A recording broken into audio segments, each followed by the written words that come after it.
Golden Guides. And I carried that around until it almost fell apart.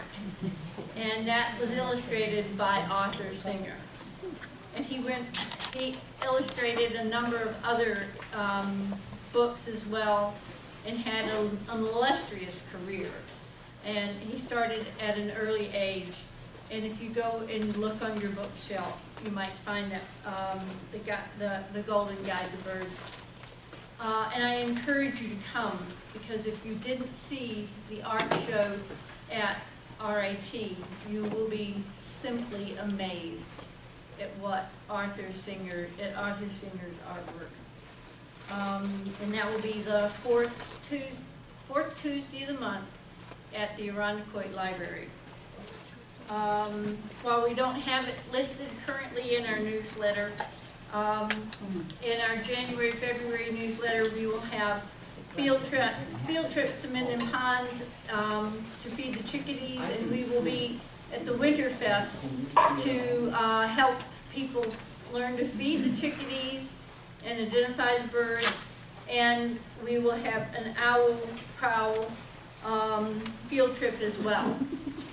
And if you didn't get our newsletter, we have a great little article on the rescue of a young merlin and how we helped a local rehabilitator with that.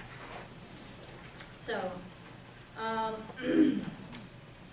we also did some pretty great work with Ganondigan and the young Eagle Scout. But I'm going to be quiet now, except to say that Jim Bird, who is an absolutely wonderful photographer, an engineer by training, and it shows in his photography. And he and his wife went to the Galapagos, and they came back with some of the most wonderful photos and stories. So, James, I'm going to turn it over to you. Can you get these? I'm going to get these lights. I got them, Joe. Maybe leave the back row on. That better for everybody? Yeah, that's good. Yeah, that's good. Good. Well, as she introduced me, I'm Jim Bird, which I think is perfectly appropriate. I was going to say something about being a bird lover, but maybe I better not. I am very pleased to see the size of the group. Thank you all for coming. Thanks, Audubon folks, for having me. And there's a cadre of, I'm fairly active in the Adirondack Mountain Club. There's some Adirondack Mountain Club people here. And thank you to all you folks for coming, too. My presentation tonight is based on going to the Galapagos in 2010, trip that Betty and I made. Betty's sitting, my wife, sitting right over here. And this talk is designed for people who've never been to the Galapagos before. There are probably people here who have been before. And so I hope it brings back good memories for you, but it's really designed for people who haven't been there. So, one of the things I am going to do in regard to that is that I'll be giving you some tips. If you're thinking of going there, I'll be giving you some tips on some things to watch out for when you decide to go to the Galapagos, because there are trips to the Galapagos and there are trips to the Galapagos. And you can get fooled a little bit. So I will cover some of that. The islands really, although they're out in the Pacific Ocean, they are not a beach resort. It's for the Galapagos, it's all about birds and wildlife. And the talk tonight is biased towards birds for some strange reason. So there are other things there on the islands. But I'm going to start with a little paragraph that I found that Charles Darwin wrote in 1845, which was about 2 years after he got back on the Beagle. Those of you, everybody know about Darwin and going through the islands and all that. So I'll just read that to you. The natural history of these islands is eminently curious and well deserves attention. Most of the endemic species are found nowhere else. There's even a difference between the inhabitants of the different islands, yet all show a marked relationship with those of South America, though separated from that continent by between 500 and 600 miles. Considering the small size of these islands, we feel the more astonished at the number of their endemic beings and at their confined range. Seeing every height crowned with its crater and the boundaries of most of the lava streams still intact, we are led to believe that within a period geologically recent, the unbroken ocean was here spread out. Hence, both in space and time, we seem to be brought somewhere near to that great fact, that mystery of mysteries, the first appearance of new beings on the earth. And when I read that, I thought, because I like geology, he talks about the ocean spreading out. This is written way before plate tectonics was talked about. And I thought that said something to me. You can see the opening slide. And I will say these islands, if you do the Spanish there, that's the Enchanted Islands, and they're very unusual. First, let me just show some of the stars of the show without saying anything.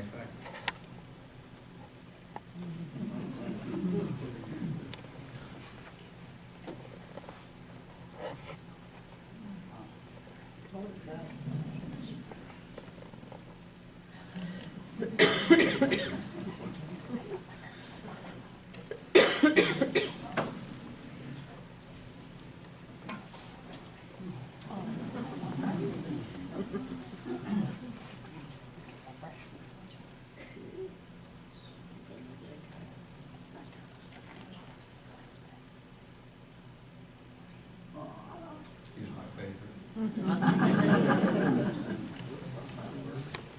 We'll return to these in a bit, and I'll talk more about them, but I wanted to sort of photographically introduce some of the stars of the show. Here's a map. I think this thing will work. Up here you can see South America and Ecuador right there. Galapagos are a bunch of islands out here, and it is about 600 miles out, or by jet, a little over an hour's flight. There's a whole group of islands. Darwin and Wolf are way off up here somewhere. And on our trip, we went to most of the major islands, but not all the small ones. They are all volcanic, with only 2 towns, I really should call them villages, on the islands. The rest is all Ecuadorian National Park. So these are not beach resorts in the way that you normally think of them. Don't be fooled by the way the islands look on this map. They're actually farther away than they are, and this can affect you. Here's a tip for your trip, excuse me. From about right in here, by the way, you fly into one of these islands right in here, out here to this island, which happens to have some very unusual birds on it, that's about 60 miles, or by boat, about 6 hours at 10 knots, roughly. So a round trip is 12 hours. If you have a short trip to the Galapagos, you don't get out there. They don't have time to get you out there. And you can't fly unless you're very rich and have your own helicopter. And that probably violates the national park rules. So if you really want to see something, you need a bit longer trip. Our trip started in Quito, Ecuador. Here's a quick view. Quito is a very interesting city. It's at a rather high elevation and even has its own backyard volcano, which conveniently erupted last in the 1990s, but it went off the back side. If it ever comes off the front side, Quito's going to have a little bit of a problem. At any rate, it's a very nice city. I recommend 2 or 3 days there. There's actually one spot where you can put 1 foot in the northern hemisphere and 1 in the southern hemisphere. Plus there's a lot of colonial history. The other choice for your flight is Guayaquil, which is down on the coast. It's a seaport, probably not anywhere near as interesting as Quito, so I would recommend Quito for your trip. The next day we flew out. They have modern aircraft to the islands. We arrived in the afternoon, and here's another tip for your trip. For practical purposes, if you come from most places in the United States, it takes a good 2 days to get to the islands. So, our title slide, 11 days in the Galapagos. Our trip was billed by the tour company as a 15-day trip. 2 days out, 2 days back, 11 days in the island. One of the things I've noticed is a lot of tour companies have what they call a 1-week trip. 7 days, guess how many days you get in the islands? 3. 2 out, 2 back, from 7, you get 3. So be careful, and longer is better. Okay. One other little tip that I won't go into any detail about how I know about this, but don't eat anything on that flight out and back from Quito to the islands. And let's just say that I have intimate experience with that, and it wasn't pleasant.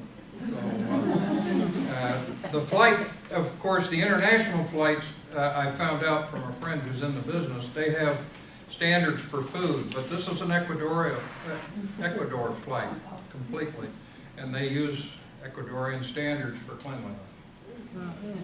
So if you do eat something, be sure it's been really cooked. Okay. So we did wander around the first afternoon. Here's a picture of our hotel. It was also our restaurant and our diving board and a number of things like that. We basically were on this boat. It sleeps 16. We were fortunate. We only had 14 on the trip, plus a crew of about 6, 7. The crew was wonderful. The food was great and safe. The ambiance was wonderful. The little party in the afternoon at 5:30 was marvelous. It was just an absolutely wonderful trip, and they made it so. We came and went from the shore in these Zodiacs, and here's another tip on a trip.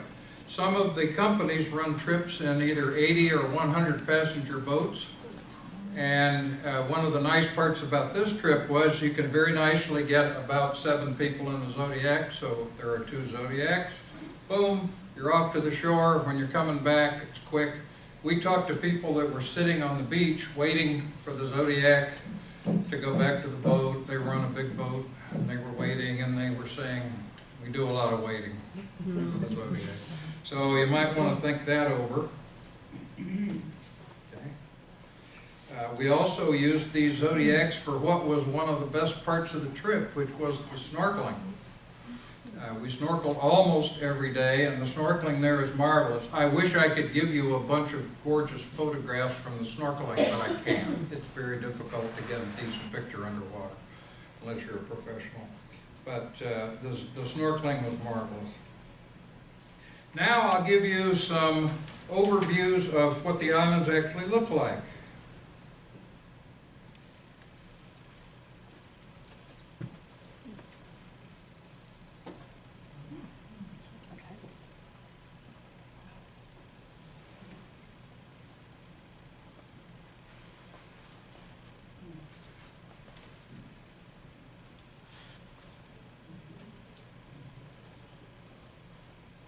This is a shot of the upland interior, and I'll read you another quote from Darwin, again from 1845. Considering that these islands are placed directly under the equator, the climate is far from being excessively hot. This seems chiefly caused by the singularly low temperature of the surrounding water brought here by what he called the Great South Polar Current, which we call the Humboldt Current. Excepting during one short season, very little rain falls, and even then it's irregular, but the clouds generally hang low. Hence, whilst the lower parts of the islands are very sterile, the upper parts, like this, at a height of 1,000 feet and upward, possess a damp climate and a tolerable luxuriant vegetation. This is especially the case on the windward sides of the islands. I'll just make my own comment. Darwin's idea about what's hot and mine are a little different. Remember that the equator cuts right through the middle of these islands. It's reasonably warm. Okay? The islands are sitting over a hot spot, and it's rather like the Hawaiian Islands. The Pacific plate that they're sitting on here has a soft spot in it, about right in here. It's moving this way, so you'll notice that the big islands are off to the west, and that's where the activity is. Fernandina had a major eruption in 1995, which is, geologically speaking, only an instant ago. So they're very active. And the smaller, more eroded islands are off in this direction. In fact, if you look right here, here's the crown of thorns, Del Diablo, the Devil's Crown, where there was marvelous snorkeling. It's actually a collapsed old crater. All the major erosions going on over to the right of the map. You can see the volcanic evidence all over. And notice, your eye's going to be drawn to the big crack, but if you look in the back, you'll see a huge, I'll call it a ridge, I guess, of what they call lava, if you're into that. I had never experienced that before. You can slice up a good pair of hiking boots in about 5 minutes. It's unbelievable.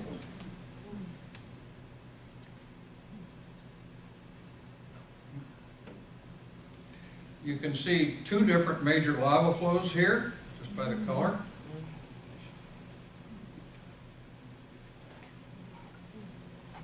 It must have flowed over something that's since been eroded away.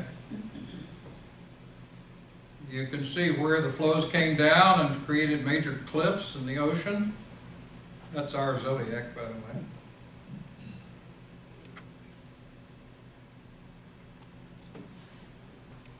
And you get some very strange forms. This is actually a volcanic plug from an old eroded crater. It's the center of it, and it's harder rock, so it still stayed there. You can see a lava flow here. It appears, this is our group out for a hike. It appears that it just occurred, just cooled down about a week ago. And you can see the ropey, for you geologists, this would be pei hoi hoi, I think, type of lava. Now, Darwin talked about there being new life coming on board here, and these are also the Enchanted Islands. So one of the things we were able to witness was the emergence of strange life form on these islands, on these volcanic flows. There are some holes here, and strange life form that began to appear and then continued. Some say this is not a new species, but we did have a lot of fun with the other people on the trip. We had a guide. In fact, you're required to have a guide and a naturalist. This was our guide here. His wife was the naturalist, or the other way around. Anyway, they were a couple from Belgium that emigrated here 25 years ago, and they've been doing this for a living for 25 years. They were marvelous.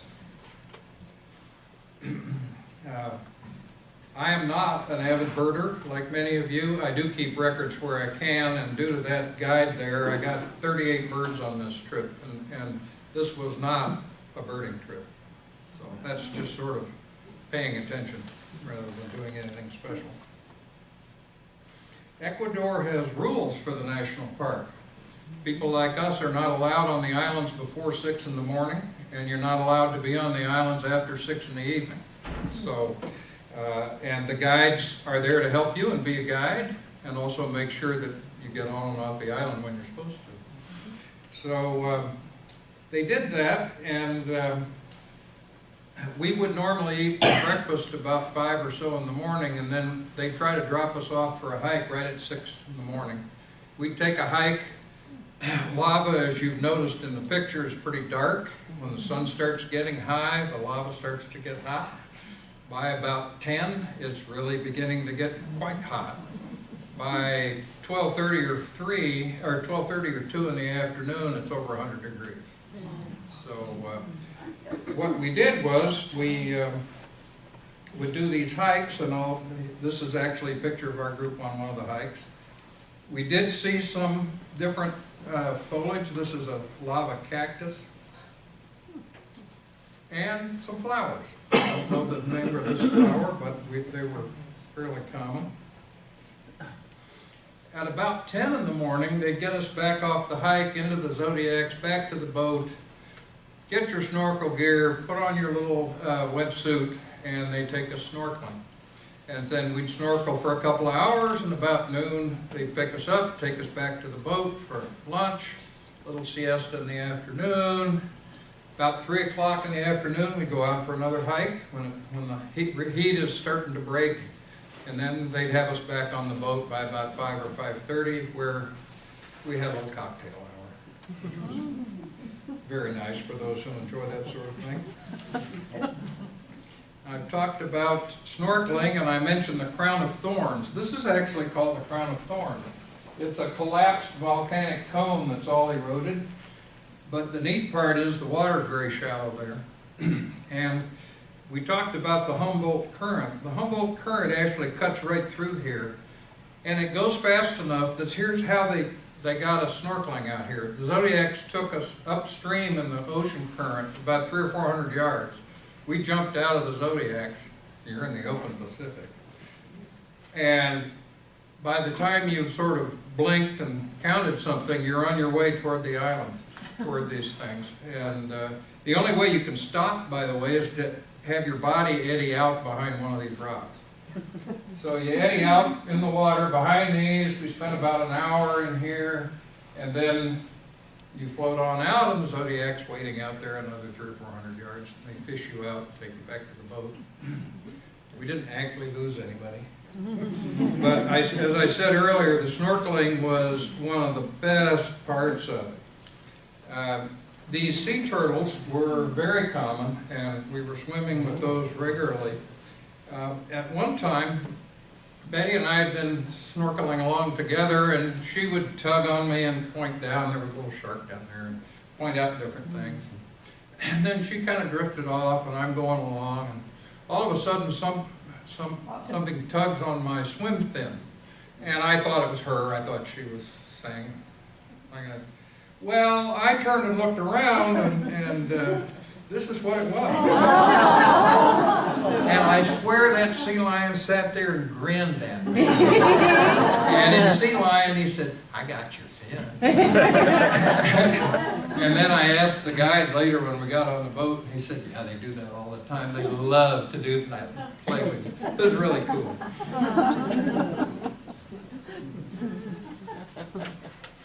Now, moving along, I mentioned that there were a couple of villages. This is the larger one, Puerto Arroyo.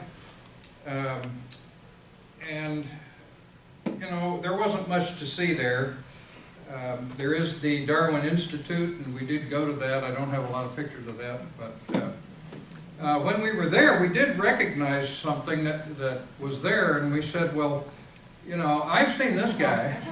He lives on the Erie Canal down in Bushman's Basin, and he's there checking out the swimming pool and the hot tub for the winter. So you can see he's actually at the pool. Great blue heron, if you're not a birder. So he was there. And now we'll move on a little bit and see some of the wildlife. Just a few sea lions laid out here. And you notice how they're reacting to the guy walking by them. This is fairly typical. They basically don't see you or don't care about you. Unless we did discover with the sea lions, who by the way are very playful here, that if you get too close to the harem, the bulls, they do pay attention to you. And particularly this guy, who was really big, he actually charged one of our people who got a little bit too close. And You don't want to get bitten by that. But they were the only ones that really paid attention to us because they were guarding their harem.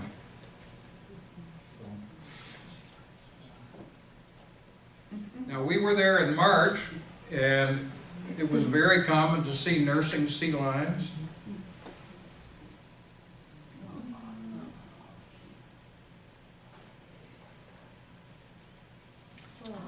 These guys are really cute. I actually had one of these, was crying for his mother when we were on a hike. Mother was probably out fishing, and he actually came over and kind of crawled over my foot. That you're not supposed to let that happen. So.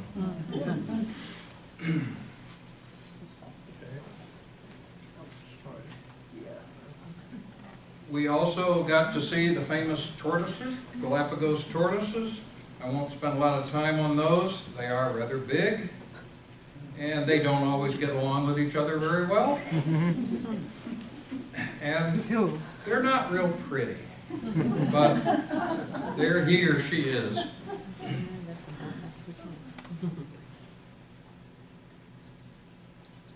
The next animals we saw were the land iguanas. There are two types of iguanas on the islands, land and marine iguanas.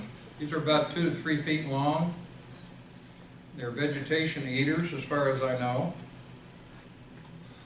And what I like to say is a face that only a mother could love.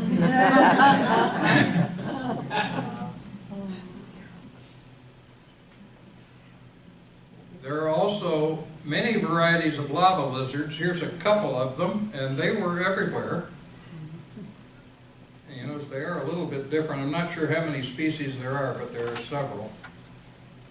And then we get to one of my favorites, which is the marine iguanas. Marine iguanas are the only iguana in the world that lives and feeds in the water. And they're the ones on the Galapagos Islands. That's it. You will notice on the top of the head here a bunch of white stuff and a little hole. They eat seaweed and algae out of the margins around the islands. And of course that means they get a lot of salt. They have a special gland in their head, and it exudes the salt out of their bodies that they otherwise get by eating, and that's the white stuff on their head. And they just about all have that.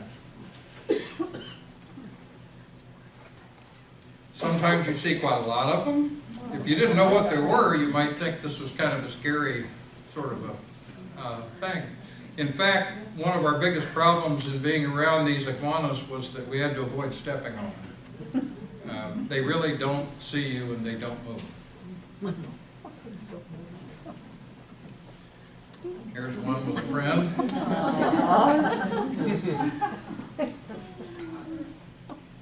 And here's one with another friend. Isn't that nice?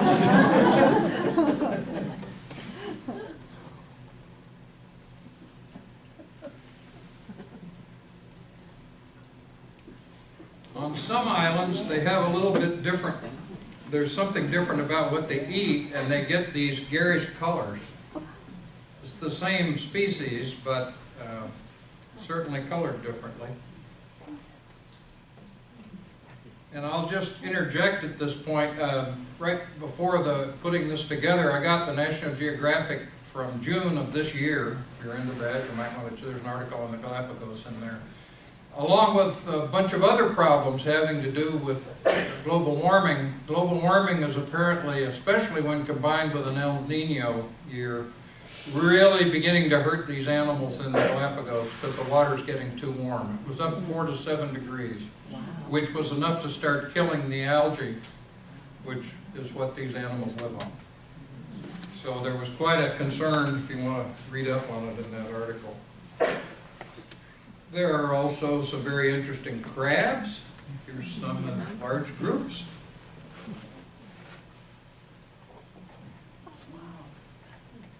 And these are called Sally Lightfoot crabs. I think they're kind of cool. We also had a hermit crab on the beach, scurrying along. And now let me turn to what many of you probably came for, which is the birds. And here is the star, the blue-footed booby. I think this is a particularly handsome specimen.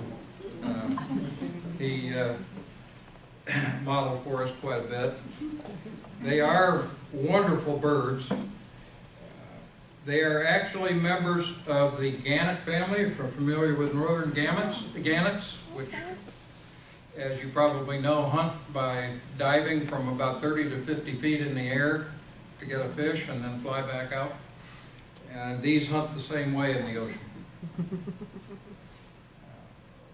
They are very economical birds, the blue-footers. You may think this is not much here, and that's true. What you're looking at is a blue-foot booby nest. And the way you can tell it's the nest is you look at the white ring, and that's guano around the ring. And here's the owner standing in the middle of her nest.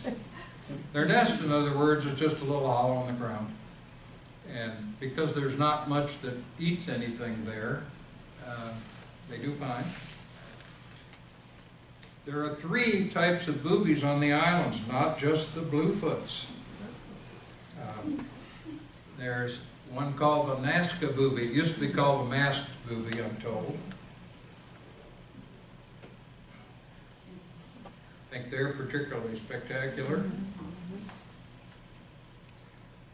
And it was spring, so they were preening each other and what have you, and then nature took its course, and we have a Nazca booby chick, which are really just what they look like, a big puffball about that size with a black beak.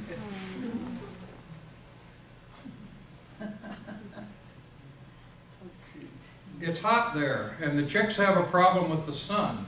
So when there are chicks, small chicks particularly, on the nest, you'll see one of the adults standing there shading them, and that's what this shows. You can see the chick, may not be, there's the chick right there.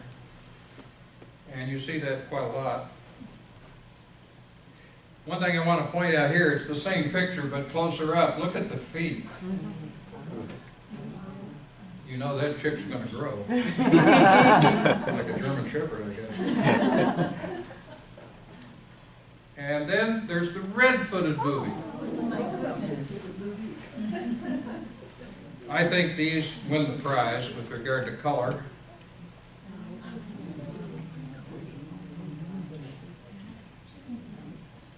And I'll just comment, these are one of the birds that if you go on a short trip, you don't see. They're on one of those islands that's 60 miles out. And they are not on all the islands. It being spring, we do have a picture of red-foot boobies doing what comes naturally.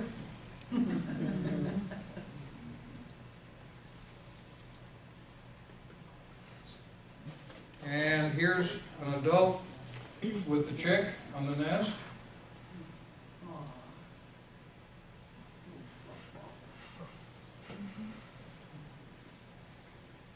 Now, a little more quickly, I will run through some of the other birds that we saw and were able to photograph. Couldn't get photographs of all of them. I think this is particularly interesting because you've got a pelican, a couple of lava gulls, and 2 marine iguanas, all sort of ignoring each other. And this is very common. We saw a gorgeous yellow-crowned night heron that was building a nest.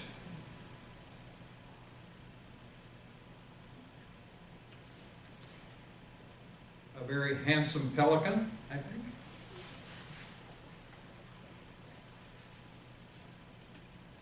Oyster catcher. I didn't know this bird, but it's a ruddy turnstone.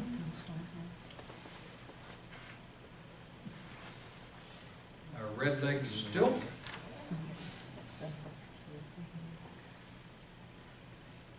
And a wandering tattler. One of the more spectacular birds that was very hard to photograph was the red-billed tropic bird. Here's 2 of them flying by. And you can get an idea, look at that tail. They're spectacular, but we never saw one perched anywhere, only saw them in the air. Our friendliest bird was the Galapagos flycatcher. You didn't have to go to him, he came to you, checked us out thoroughly. Here he is on the antenna of the guide's radio, and on somebody's telephoto lens.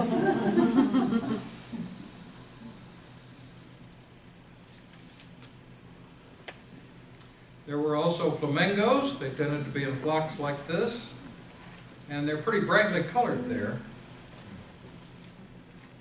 I understand the species is a little different from the ones we have in the States. Lava gulls, pretty common. A lava heron.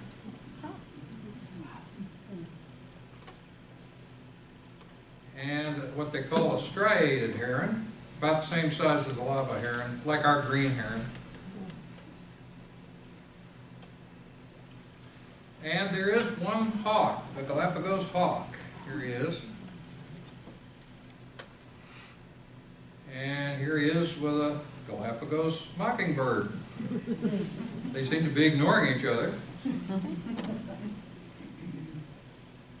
He eats carrion, and every now and then you find a sea lion like this.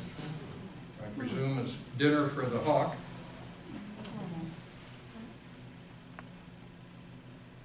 And the mockingbird, they're fairly common around. Building a nest and feeding their young. Notice that they nest in the lava flows. Those are lava rocks around them.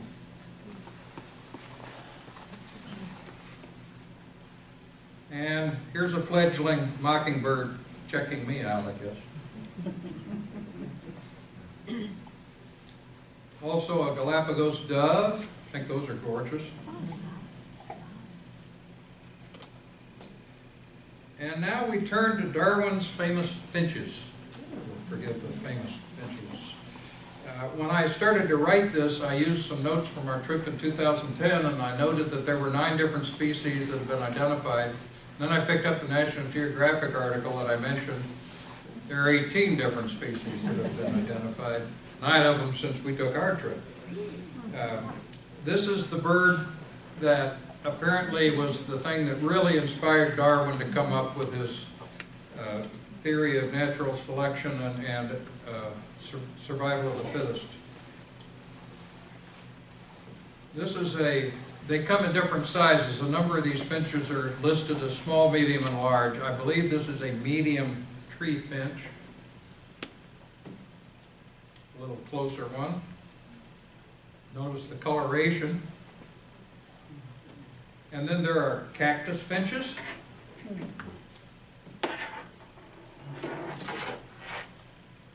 can see 2 of them here.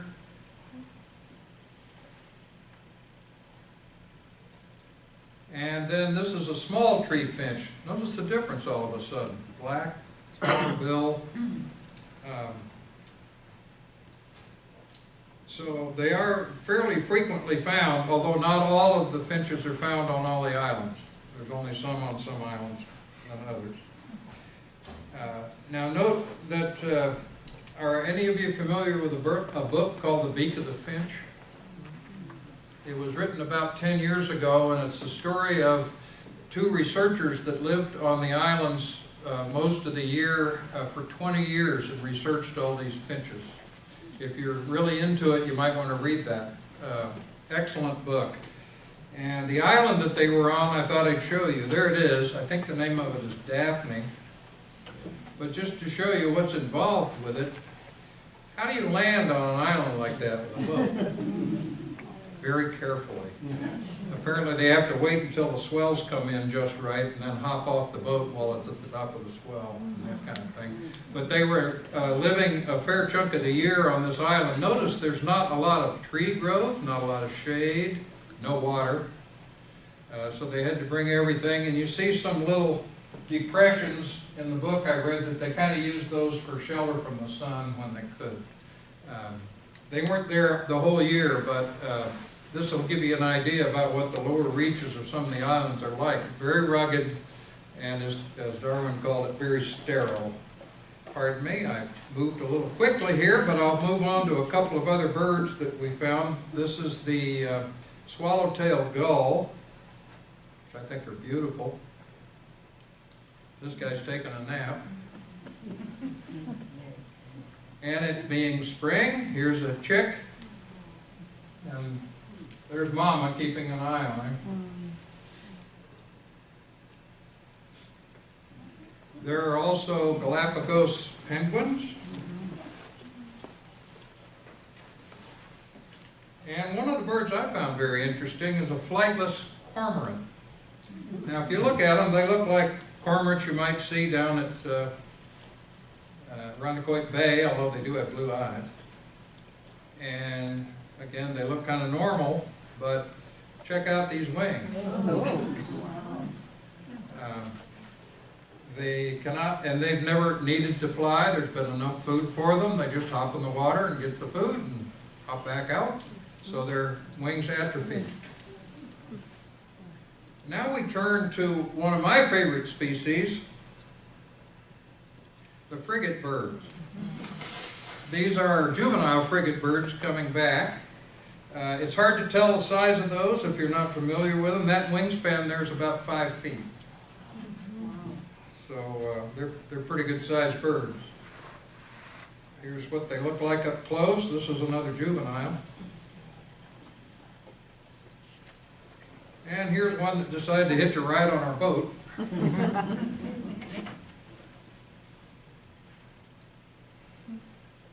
Now, it's said in the Galapagos that frigate birds are great and magnificent. And the reason for that is that there are 2 species on the island. One's the great frigate bird, one's the magnificent frigate bird. They basically look the same. The great frigate bird is slightly larger, but you can't really tell unless you measure them. What you can tell are these shoulder feathers. This is a great. The great frigate birds have green shoulder feathers, and the magnificent frigate birds have purple shoulder feathers. Otherwise, it's pretty hard to tell them apart. The parents go off and fish, and they leave the juveniles and the young ones on the nest like this, and they're just sitting there waiting for the parents to come back with some fish for them.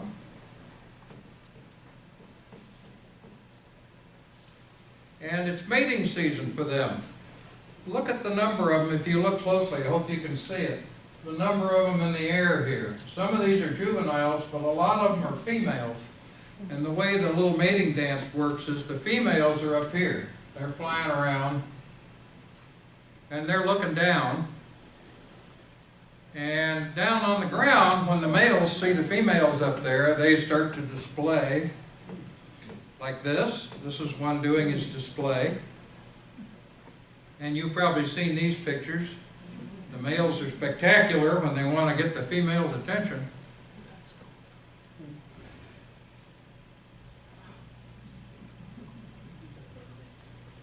And if the female likes what she sees, she spirals down, and they do a little dance, and then they do their thing, and you know. But sometimes it doesn't work out. So here's a guy that didn't pass inspection. You ever felt like that on a Monday?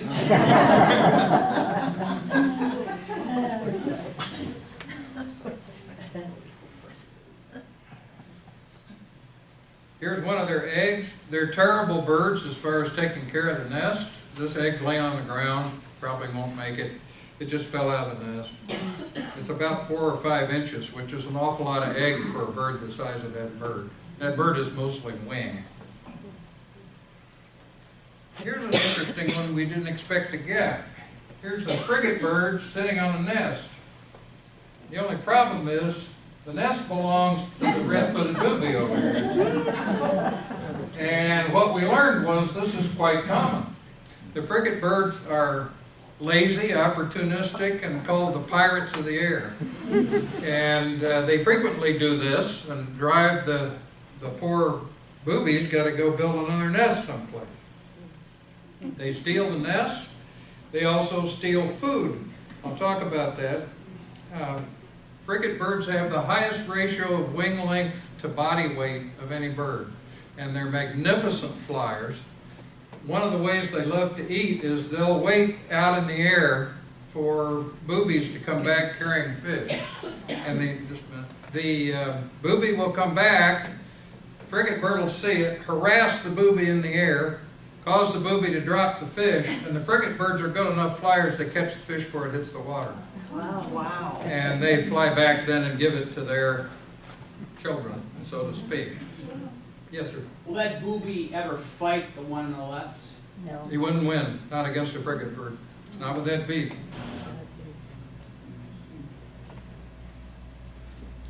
So, they do steal food as well.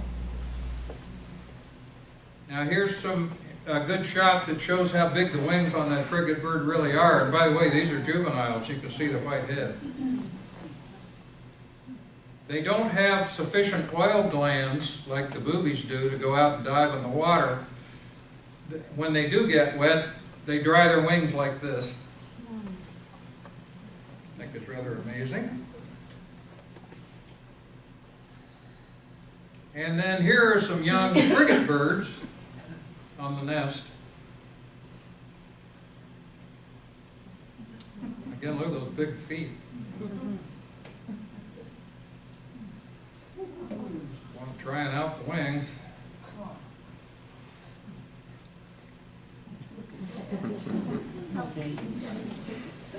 Now, one tip for your trip planning: not all birds are on the islands at the same time of the year.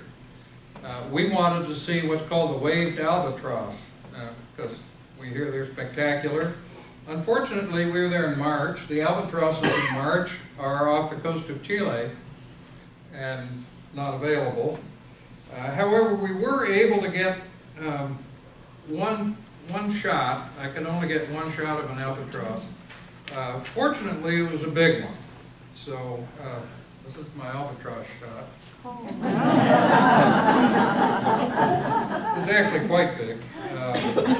This was in the town that I showed you. This was down on the waterfront in the town. The only albatross that we saw. Well, I think it's time to call a sunset on the presentation. And thank you all for coming. That's my story.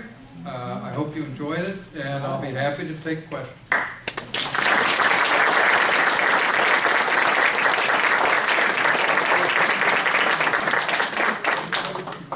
Yes, ma'am. Who was the tour operator and what equipment were you shooting with?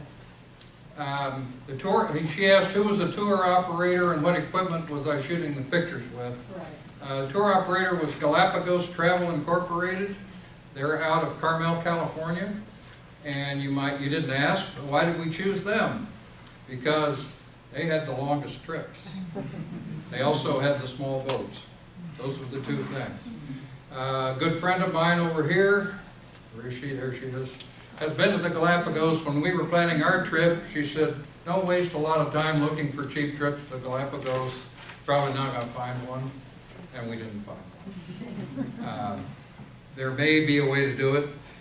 There are things that you'll hear from people who've been to the Galapagos before about hiking and backpacking and things like that. There's not so much of that allowed anymore, and special permits are required. One of our other friends from ADK was there years ago and did some of that. But our understanding is you can't do that now without a big permit. And my equipment was a Nikon D50 single lens reflex with a 30 to 70 zoom. Almost all those close-ups of the birds were with 30 to 70 zoom. And it's not terribly difficult to get a good zoom shot with a 300 millimeter lens when the bird's only 5 feet away from you. I mean, like that pole right there. There they are. And you've got your guide sitting there saying, don't get closer than like 2 or 3 feet. You know, but the bird just... Did that answer your question? Other questions? Yes, sir. Why is there a 6 a.m., 6 p.m. curfew? Because they don't want tourists camping and partying and doing other things on the islands. There is a major problem on the islands actually with Ecuadorians coming up illegally fishing, illegally trying to settle and other things. Ecuador is not a rich country, and there are a number of poor people, and they have a problem. The islands have a number of problems along that line. They don't want tourists contributing to the problem. Also, from their point of view, hey, it's our national park, we make the rules. Do a lot of people have day trips on the island from cruise ships? Not that I know of. Now, we did see some larger ships, but they weren't the 3,000, you know, the Princess Line and all that. I guess I'd have to say I'm not sure about that, but I would think not. The islands couldn't handle that many people, and trying to get half of a 3,000 person boat out in Zodiacs, that would be 1,500 people in and out of Zodiacs, would take all day, I think. So we didn't see anything like that. We saw some ships that were probably the 100 or the 80 person ships, but not anything on the big ocean liner. What can you see if you're doing a land-based tour? First of all, there are very few land-based tours available. You can stay in the town. There are a few accommodations in the town, and you can drive up. There are roads up a number of these. We did take a drive up that one where I had the interior picture. We hit one of the rainy days, and at one point we had trees floating across the road, and our guide said, maybe we should turn around. It was a major, when it rains, it really rains. So, and that was the only rain we really had. But I didn't see much in the way of land-based tours. I think if you get the special permits, you can do hikes, and you can go up there, a couple of craters that you can get into, but it used to be as a tourist you could just go there. You got to have a tour, a guide, a permit, probably pay a lot of money. So I don't know if that answers your question, but the vast majority of people are on boats like that. By the way, those boats are Ecuadorian owned and staffed, and if you go with 5 different U.S. travel companies in small boat tours, guess which boats you get? The same boats. Yes. So, maybe you said this and I missed it. So from day to day or in the evening when you were going back, you would stay on the island? You stay on the boat. And the boat just is... In anchors somewhere. By near the island, okay. On the day we were going out to see the redfoot boobies, which were 60 miles away, Right. after dinner it cruised all night. Oh, The boat doesn't go terribly fast. I don't think it even averages 10 miles. and it wasn't rough? It was a bit rough. You didn't Most of your touring in the boat is around inside those islands, Right, and the islands break up the waves, so it's not rough. right. But when you go to the outer ones, you're more exposed. So there were swells, and he recommended, the captain recommended we go to bed and kind of stay there. It wasn't real rough. I've been on one in the Caribbean that was rough. This was nothing like that. We had 25-foot waves on the one in the Caribbean. You did a lot of snorkeling. Excuse me. You did a lot of snorkeling. We did a lot of snorkeling. Out of the 11 days, probably 9 days we went snorkeling. And you saw sharks in the water and still snorkeled. Not any big sharks. What's the difference? But they bite, don't they? No, they don't bother. They didn't bother us. No. We didn't see anything big or anything dangerous. There were a couple of barracudas, but they kind of flashed by. And you know, you're pretty big to a barracuda. So. Yeah, I think you were next. What's the water temperature that you're Good saying? question. What's the water temperature, he said. If you picked up on it, you may have noticed I said we wore shorty wetsuits. You need them. The water temperature's in the 60s, around 65. That was March. And you say, well, 65 is not bad. That's Maine in the summertime. And that's chilly. I had a shorty wetsuit on. I forget, what did you wear, a Pullman? And we were very glad to have them. We also brought our own snorkeling gear. That's a good idea. Particularly if you have prescription glasses. Do they You've got to provide have with? something that accommodates that. So, but the snorkeling, I didn't have many pictures, but it was just marvelous. The colors, the plants, the coral, the fish, the urchins, How old are the islands? really. I don't know the geological age. I'd have to look that up. I do know that Fernandina and Isabella up on the left are one heck of a lot newer than the ones to the right. As in the Hawaiian Islands, only the reverse, the Northwest Hawaiian Islands are the oldest ones and they're eroding away, whereas the big island of Hawaii, the biggest one, is down in the southeast. It's just kind of, the plates are moving different directions. There was one over here. Did you go to all those different islands? No, we went to, it was 9 or 10, something like that. I will tell you that if you, like somebody was saying to me that they were looking at the overseas adventure travel trip, and we've taken 9 trips of overseas adventure travel, so we're pretty familiar with them. We've looked at it. That trip to the Galapagos is very short. Number of days in the islands is like 2. You know, we said if we were going to go and shell it out, we wanted to find the longest trip we could get. And 15 is the way, as I mentioned, is how this trip was built. It was 11. 2 days in, 2 days out, and 11 on the islands. Okay? By the way, don't overlook Quito. Quito is a neat city. While I was having my difficulties with the food, Betty was out touring Quito. Yeah, Jim, you know, we did the Peru and the Galapagos with OAC, and it was 4 days. 4 days? Is that how long it is? Yeah. That's good. Yes, better than. I actually did it with Nature Discoveries, and it was a good long trip. And what surprised me was how great the food was on that little Yes. yacht. Right. We looked at Nature Discoveries before we looked, but they backed off on the trip. They're back in business. Oh, are they? Good. That's a good company, by the way, if you're checking things out. They weren't running trips when we wanted to go. So, and she mentioned the food. The food was fantastic. My birthday occurred while we were on the ship, and surprise to me, right? At dinner time, the chef comes out with a cake, and on the cake, I thought this was cool. It was a plastic Galapagos tortoise. So they did my birthday, and I have the little Galapagos. It's Lonesome George. If you're into the tortoises, poor old Lonesome George was the oldest known living tortoise, and he passed away a little while ago. So, other questions? Yes, ma'am.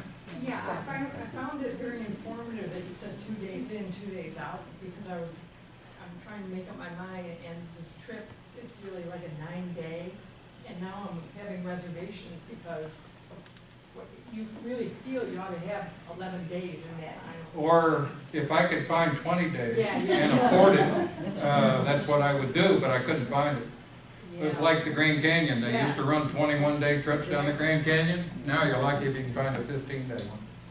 Americans are taking a lot of one-week vacations, and it's driving the travel industry as it makes, I mean, that's your market. So it's not exactly 2 days.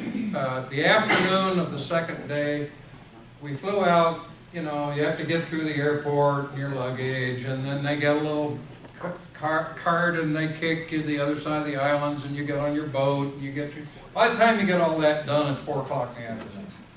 This is the equator. So all 12 months of the year, how long are the days? 12 hours. And so we had that shot with all those sea lions laying out. We kind of walked that beach, and that's where the yellow-crowned heron was also. So we did get a little walk in the afternoon. And then going back, you know, you get up early in the morning, you got to do security, you know. It eats 2 days, pretty much. Yeah, because that was my concern, you know, I've done the Grand Canyon and taken definitely a long trip. And if you're spending that kind of money, nice well. Exactly, yeah.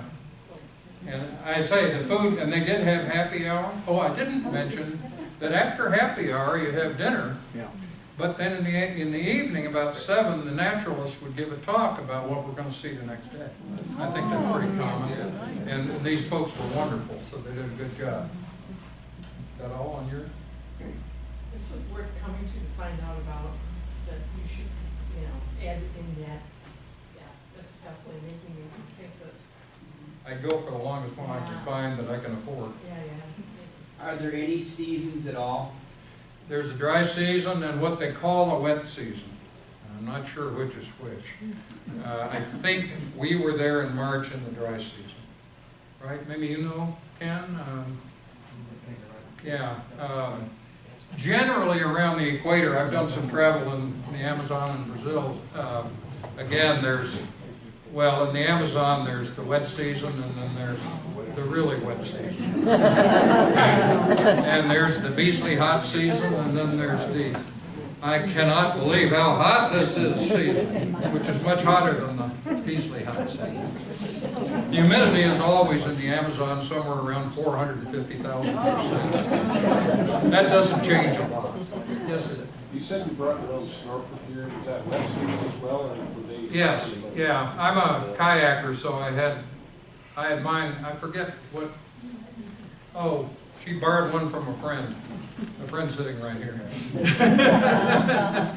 So yes, the water is cold, and you're in the water for about 2 hours. 2 hours in 60-some-odd degree water, you start getting really cold.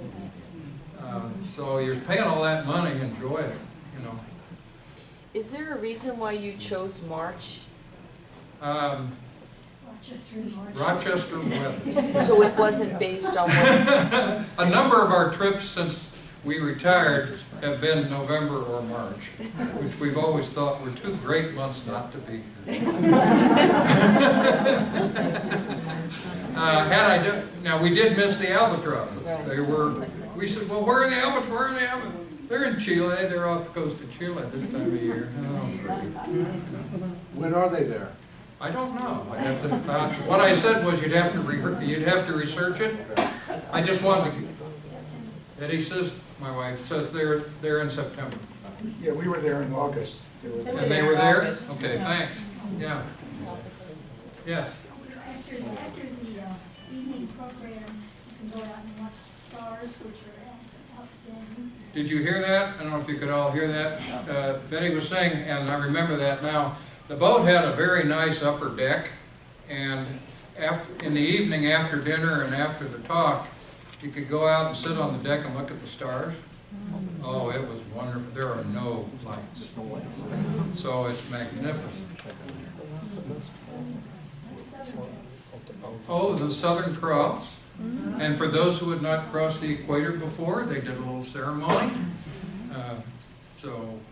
They do it up pretty right. Everybody know what the Southern Cross is? Sort of the southern equivalent of the Big Dipper.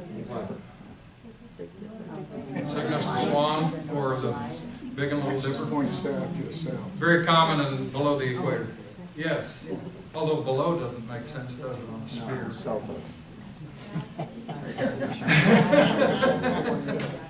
Any other questions? Yes. What type of price range are you talking on these longer trips? I can't tell you. We went 7 years ago, and you know how inflation is, so I wouldn't hazard what the bill is today, but I would guess it's probably beginning to approach $9,000 or $10,000 a person, including all the airfare and everything. Yeah. It was a little less than that when we went. I just signed up with the Cornell Ornithology Lab, and it's about $9,000 plus airfare. For how many days? For, I think it's 11 or 12 days. Wow. So, Of course, that does include all your meals. all your meals and your stay over in Quito. on land. Keto or wherever. In Quito. No meals in Quito, but on land in Quito. So I thought, that was pretty good. But you're helping the Ecuadorian economy. You are helping the Ecuadorian economy and humanitarian It is, you know, and I was thinking you got to go into the towns in the Galapagos and spend some money to help drive their economy there as well, and see a blue-footed booby. I went with Galapagos Islands.com, and that's an Ecuadorian organization, so it might be a little bit cheaper. But you have, back then, this was like 20 years ago, you had to have $100 cash to get on into Galapagos, whereas if you go with a tour, real tour, you don't have to handle that kind of stuff. They handle it for you. That's not true. It's not? It's $120 entry fee into the park, Well, and it depends on the tour that you're We going. probably paid it through the tour group. One thing that does help is the Ecuador uses the US dollar, so you don't have any exchange issues. Yes, ma'am?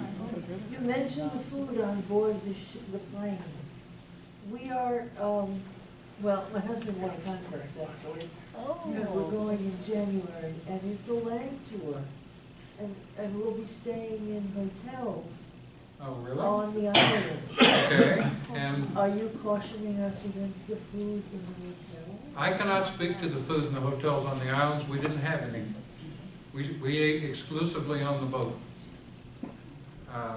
I can't speak to, I can say we had a tour group, you know, get-together meal in Quito, which was spectacular. It was wonderful. But I don't know how good the food is on the island. I have to believe it's probably the same as on the boats. I mean, but I don't, that would be speculation. I shouldn't speculate on that. So what island are you staying on, by the? How long does it take to travel between the islands? Within the islands? From one Or island from to the South next? America to the No, island? within the island. Well, it depends on where you're going. About the longest one we did was the 6-hour ride out to Genesee, which is up in the northeast corner. That's where the red-footed boobies were. The other name for that one is Tower Island. And the red-footed boobies, as far as I know, were not on any of the other islands we went to. Now, did that trip, did you travel that during the night and wake Yeah, up they and did you that were- during the night, and then we were there during the whole day, and then they came back the next night. Now, most of those boats don't do much more than 10 knots, so, you know, if you've got 60 miles, you're gonna be about 6 hours of steaming, and they don't always go 10 knots. So 6, 7, 8 hours, So being on the boat, you save that transportation. yes, right. Yes, Could one find like a European tour, because the Europeans know how to take vacations? I have no doubt that is true, but I didn't research that. I'm sure the Germans love to travel, as do the Brits, and I'm sure they have we lived in London for a little while, and they have a marvelous charter travel business there. I couldn't speak to it though. But that's worth researching, because they I take would think longer so. vacations. Right? On our trip, we had a Lindblad ship follow us, and they would get off at the same time. And there were indeed a lot of Germans on that one. Yeah, the Germans have money generally, love to travel. I'm going to thank everybody for coming, and I'm sure Jim is going to stay around and he'll be happy to answer your questions. There's some juice and cookies up here if you want to get something before you leave. And if you are truly a conservation